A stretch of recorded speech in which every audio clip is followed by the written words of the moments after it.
కార్తిక్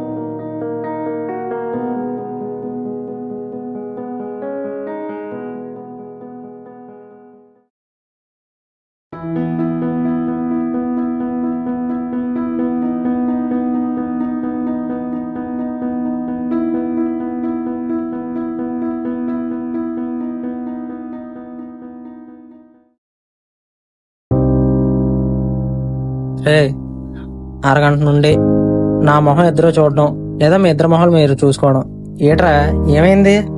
అరే కార్తీక్, అంతా ఓకేనా? నాకు అర్థం కాలేదు. అదే హేమకు మ్యారేజ్ ఫిక్స్ అయింది కదా, నీకు బాధగా లేదా? బాధ ఎందుకు ఉండదురా, ఉంటది. అయినా తప్పు నాదిరా. ముందే అన్ని విషయాలు తెలుసుకోకుండా లవ్ చేశాను చూడు, తప్పు నాదే.